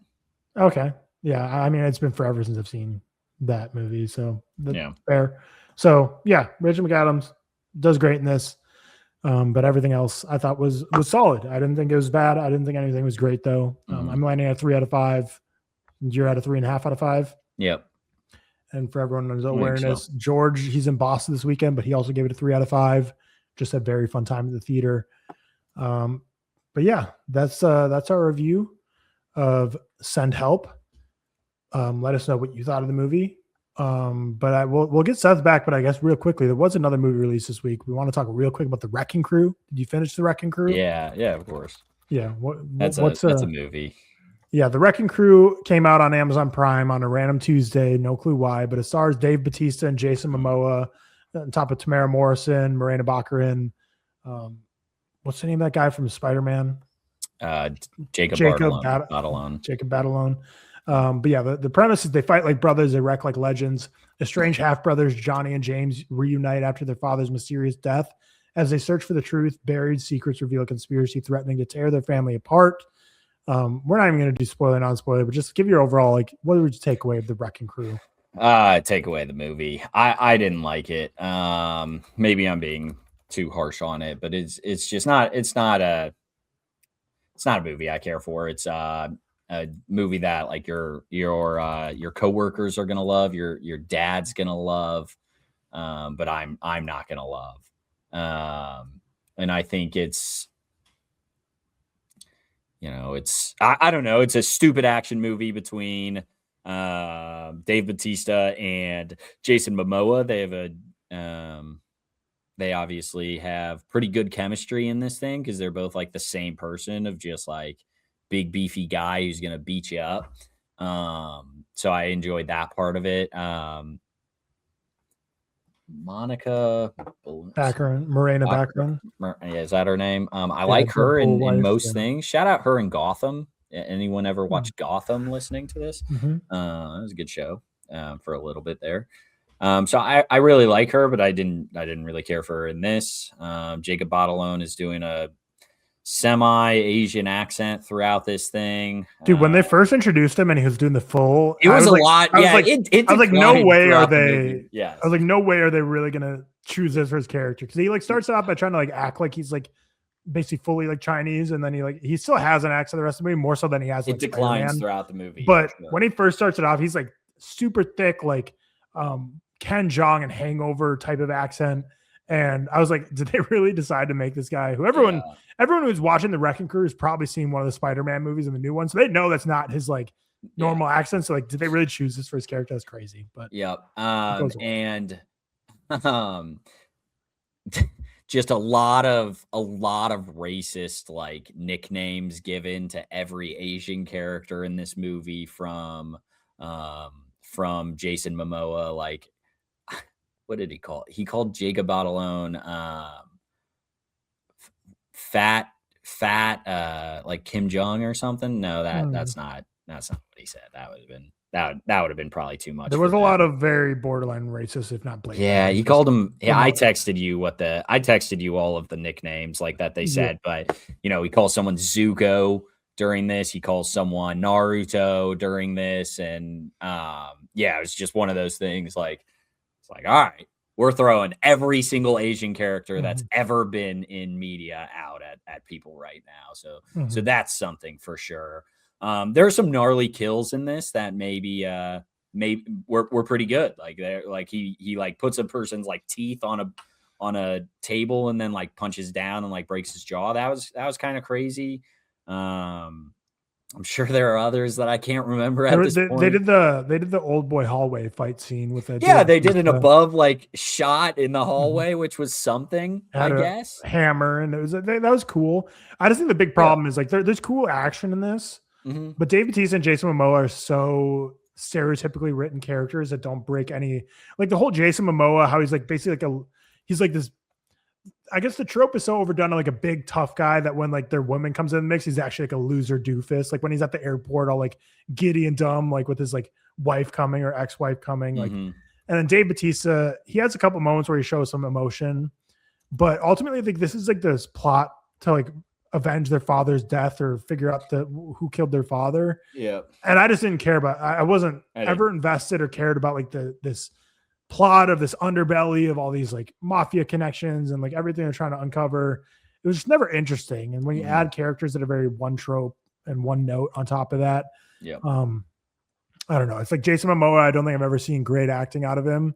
Dave Bautista, I have, but this kind of doesn't set him back by any means. But it's like I feel like we were beyond this a bit, Dave Bautista. I feel like you kind of exceeded this level of acting, so I was kind of hoping you would stick in that lane. But it's whatever. It's fine. It's fun enough. It was randomly released on a Tuesday on Prime Video, and it's very much. It was. You were like, it's out already. It's like, why? Yeah. Because I use like this website called movieinsider.com to look up every release date of every movie for the year to kind of get an idea for planning ReelTok. And then when I was looking at this weekend, I'm like, why is the Wrecking Crew coming out on a Tuesday? And I have genuinely no idea why it just came out on a random Tuesday. But it was. Because I remember George said in the group chat, like, what is the Wrecking Crew? And you were like, now here's a guy who doesn't watch enough live TV. If you watch NFL football, this is promoted all the time. All the time, man. Prime Video had a couple of NFL playoff games. That makes sense. Probably every Prime Video playoff game, they were promoting the hell out of this movie. So not watching enough cable TV, George. Because this was all over. Yeah, I guess maybe it was the NFL on Prime is why I saw it, but just a lot of like basketball games have like a TV spot for this bad boy, and of course they do. But I don't know. It's a super basic action movie down to the uncle who's the like governor who is in charge of all of this, like funding money, or he's like trying to get this casino built in Hawaii on native land and stuff. And it's like, why? I guess I understand for the money, but I think they say Tamora Morrison's like native to the land. I feel like, I don't know. I feel like he would have a little bit more loyalty, but you know, people are scum, so who knows? Yeah. Shout out Boba Fett, Jango Fett. My bad, Jango Fett. But all right, well, yeah, that's the Wrecking Crew. I'll get Seth back in here now. Again, not a lot to talk about. I do want to watch. It's not the original Wrecking Crew. This isn't a remake of it, but the Wrecking Crew is the movie with Sharon Tate in it, that Once Upon a Time in Hollywood. When she goes to when Margot Robbie Once Upon a Time in Hollywood goes to the movie theater to watch a movie on the big screen of her in it. That movie's called The Wrecking Crew with Dean Martin. And when I searched this on Letterboxd, I saw that. I'm like, oh yeah, I do want to see that. But this Wrecking Crew is very. I was gonna say mid. I don't know. I guess we didn't say what did you give it your star. I gave it a 2-star. I gave it a 2-star. Yeah, it's not mid. It's worse than mid, but it's not so bad that I'm like, it's not Mercy. It's not the Electric State. It's not Happy Gilmore 2. Yeah, there was nothing that happened that I could stomach rating any lower than a 2, but it's certainly very mid. Yeah. All right, trailers and movie news now. Trailers. We got our first trailer for Boots Riley's new movie, I Love Boosters, starring crazy cast of Keke Palmer, Naomi Ackie, Taylor Page, Don Cheadle, Lakeith Stanfield, and Demi Moore. Follows a ring of shoplifters who take aim at a cutthroat fashion maven who's played by Will Poulter. He's not even listed in the cast, but he's very much in the trailer.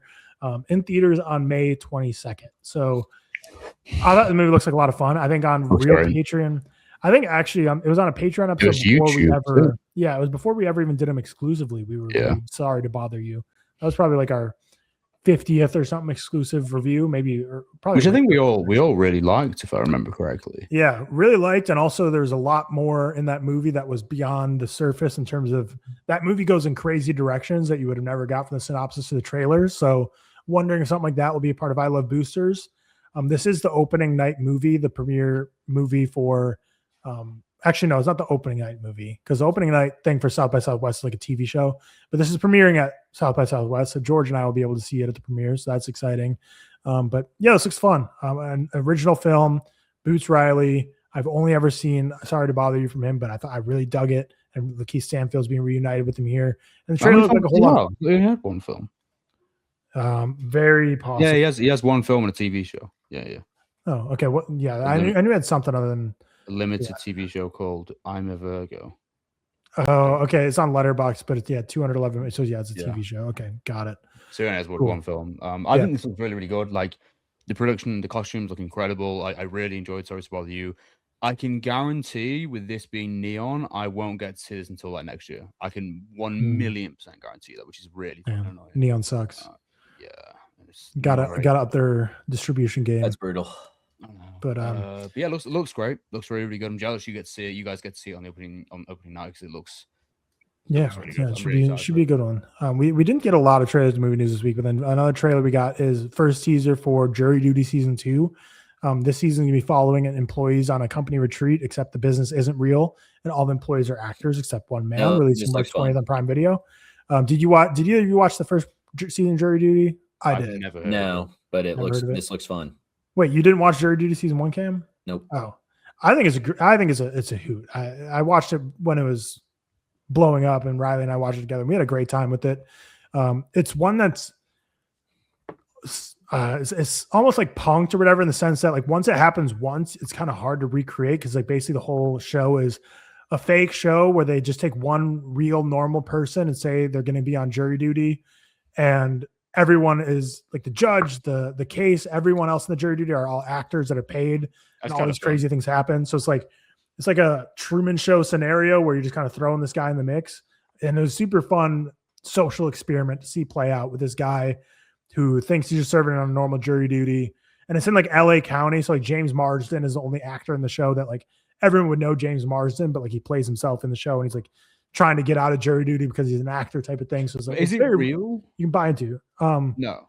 I thought you described it as it's someone who they get to jury duty who doesn't know. He's not an actor. He just like goes in. And does that's exactly what it is. There's a guy named Ronald who's just a normal guy that gets assigned jury duty, but the whole jury duty is fake, and it's all TV show actors, a set, and it's all hidden camera. And it's just like a social experiment to like play a prank on this guy who thinks he's in a real jury duty, but they just make the most ridiculous stuff happen throughout. And he's like, what the hell is going on? So it's like punked in a sense. So it's like, once they do that once, how can you do it again without everyone knowing? Because jury duty was super popular when it came out. But the way they're doing it is instead of just doing jury duty again, they're doing a company retreat where this guy's going to be, all the employees at the company retreat are actors except for one man. So I guess probably a guy like applies for a job as someone who works at a resort, and they hire him, but then everyone else who he's working with are actors. So it should be interesting. We'll see if they can pull it off again. How did they even pick Trickled twice? I don't really know. I don't know much of the lore behind it, but that Ronald guy got like super famous from it afterwards, where he was like getting like courtside seats, all these like basketball games and shit. And like he had his moment. He had his 60 seconds of fame for sure after it. He's like they found him via Craigslist. That's sick. Well, maybe we got to start posting on Craigslist. We want to get some fun stuff like that. That's how I found my cat Ramsey. We got him off Craigslist. Shout out Craigslist. Movie news. Another sad passing. Catherine O'Hara passed away at the age of 71. I didn't see anything super confirmed, but I saw some reports. I don't know how valid they were that she was like battling cancer for the past few years. So very tragic to hear of Catherine O'Hara's passing. Far too young. Incredibly iconic legacy, ranging all the way from Home Alone and Beetlejuice, all the way to more recently like Schitt's Creek, and she was recently in the studio. After Hours, of course, from back in her more like iconic days. So yeah, just like a long-lasting legacy. She's always been a staple of Hollywood. She's always been just a light in every single show and movie she's ever been in. So very tragic passing to hear of her death. She is nominated for an Emmy. I saw. Or maybe she was nominated for the Golden Globe, because I saw someone like say the Wikipedia updated from like her being nominated to like her being posthumously nominated, but for her role in the studio. But I think the Golden Globes already happened, unless it was for an Emmy nomination. Either way, very tragic to hear about her death. We also got a first peek at the cast for the 4 Beatles biopics. Harris Dickinson as John Lennon, Paul Mescal as Paul McCartney, Barry Keoghan as Ringo Starr, and Joseph Quinn as George Harrison. My first thing is like when they first showed online, the postcard, the ones that not. I was like, are we even allowed to be sharing this, or is this something more? Someone I didn't do a video on it. Yeah, because it felt like I was like, wow, how is this out? Like, it seems really weird that someone just like has these pictures and they're like, I know. There was like a picture of them taking a picture of a Polaroid. It looked very much like a leaker. Did you hear how they distributed them and stuff? No. So they did it in like I think one of the performing arts schools, or maybe the performing arts school in Liverpool. They just like dotted them around bulletin boards, just in hopes that like students would see them and then they catch on, which I think is kind of cool. That's cool. That is cool. In a localized area and stuff like that. I think it was kind of like marketing wise.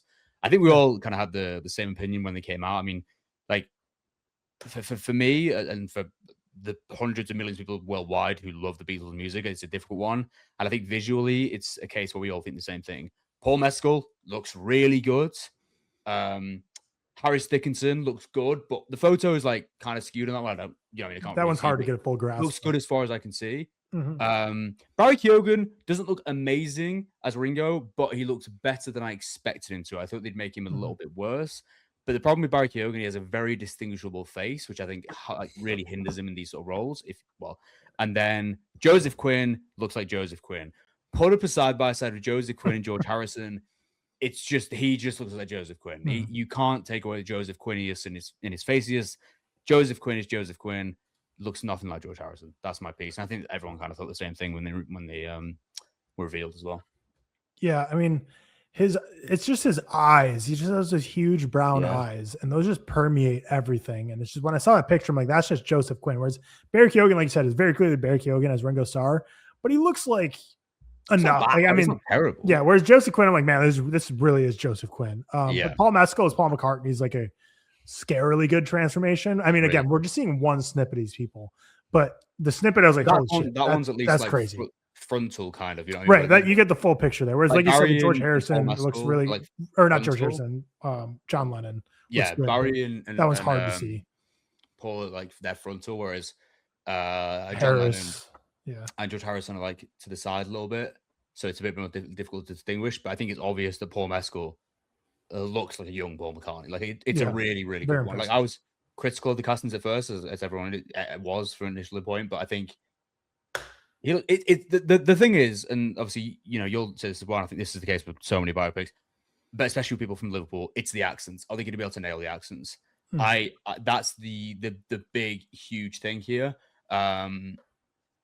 It could be like the worst biopic. It could be like, well, I was going to say the worst biopic, but I should say the 4 worst biopics because shit is weird. But it could be like the worst thing ever. But it also could be really good. I'm very skeptical about it though. I love a gimmick. I love doing them all like separate movies. That's fun. It's so like, do you guys think that you're gonna buy a ticket for one and you get them all? Or do you think they'll be like box office will be because they're all coming out like the same day, right? And didn't they say something like they're like imagining the way people watch this is that they watch all 4 in one day or something? He said the same month on discussing film, but I heard it's the same day. I'm not too sure. Oh, I thought it was supposed to be the same day. Yeah, I think it'd be cool. They did the same month, and it was like the first Friday, second Friday, third Friday, fourth Friday, and it was just bang, bang, bang. Did they like distinguish the box office total? Because all you'll have is Paul McCartney and John Lennon will have, well, they'll do crazy numbers, and then poor little Ringo and George Harrison. True. Do you know what I mean? Will you buy a ticket and then get like discounted to the other ones, or you'll get to see all of them through one ticket? It's a bit more expensive. They got to start with Paul and end with like Paul McCartney and end with George Harrison, or vice versa. End with Paul McCartney, start with George Harrison, or John Lennon. Because they got to like Ringo, they got to put in the middle. So it's like you have to see his movie in order to get what we're going to. But I don't know how they're going to be connected. Yeah, because like Ringo's a difficult one as well because he's historically seen as like the least influential person in the band, and obviously it's the least influential person in the Beatles. So it's not a derogatory statement, but he just is musically, or he was.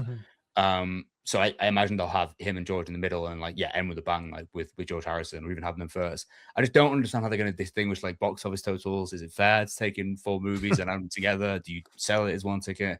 It's a fucking major gimmick, but it's something I'm so intrigued by. Love a gimmick. We've seen Straight Outta Compton. I don't know if you guys watched that. Like that was like a POV. I really liked Straight Outta Compton.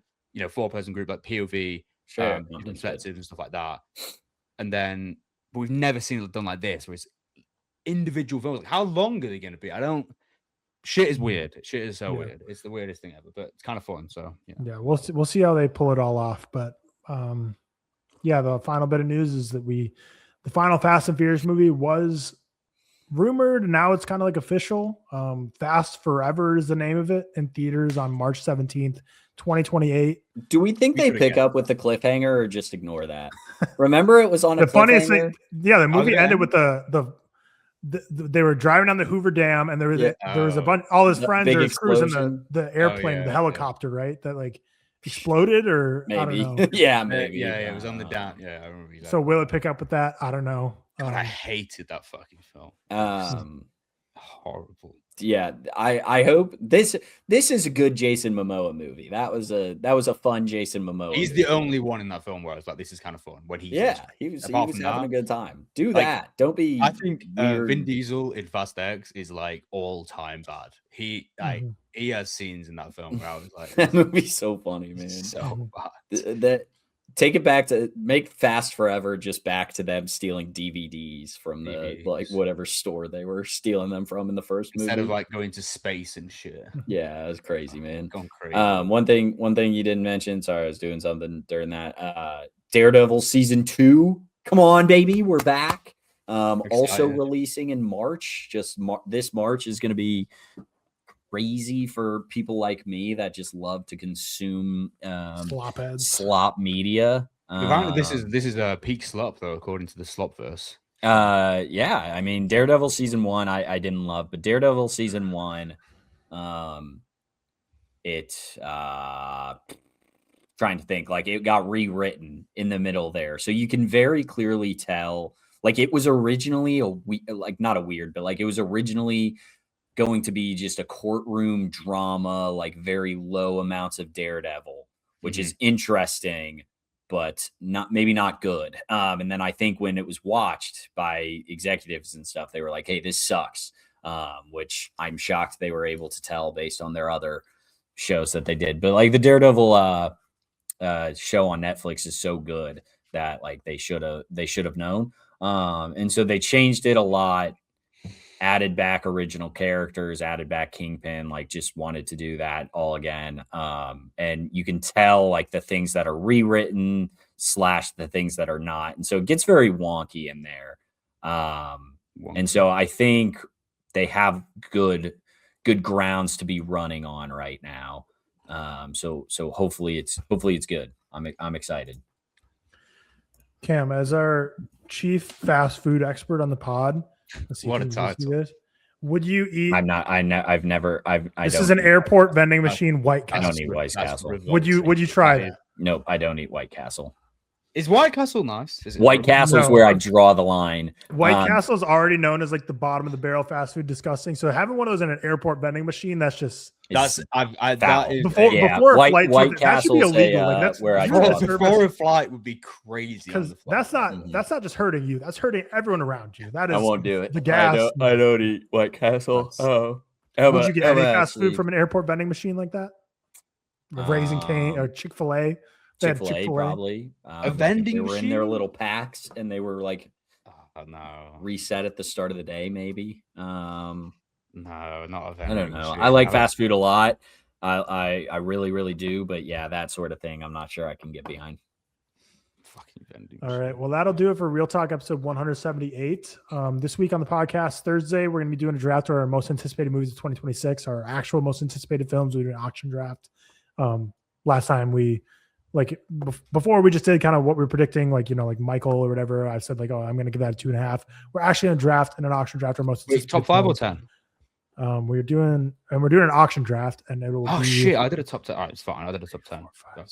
We're doing 7, so 21 total films are going to be selected. So you got to get a deep list ready while I close out the rest of this podcast. Get your list open and ready because we're about to film it. So that's on Thursday. On Friday, Real Patreon episode number 105 is going to be an exclusive episode review of Scary Movie. So go check that out. We have 105 exclusive episodes for our patrons. So if you haven't checked out our Patreon, go to the Discord, or you can join the Discord, and you can go to the link down below to join our Patreon. Shout out to our executive producers, as always, Ollie Powell, Harry Whitehouse, Cole Beaver, Cody Whitney, and Stefan Johnson. And then what is the reviews for next week? Next week, I think on the podcast, we're going to do our top 10 favorite movies of all time. We're going to rehash that because it's been a while since we've done it. Because next week, the only movie reviews are nothing really comes out next week. Nothing I have written in my list. So maybe some minor releases, some limited releases, but not a big week at the movies next week unless I'm missing something. The week after, obviously, we get Wuthering Heights and Good Luck, Have Fun, Don't Die. But next week on the ReelTok podcast, we'll do our top 10 favorite movies of all time. Redux. Oh no, Steph Curry's GOAT comes out next week. That's the week after. True. You know me. That's the week after. The week after. Man, see, nothing. Everything's waiting till the I'm so excited for that as well. Yeah. With that, peace out.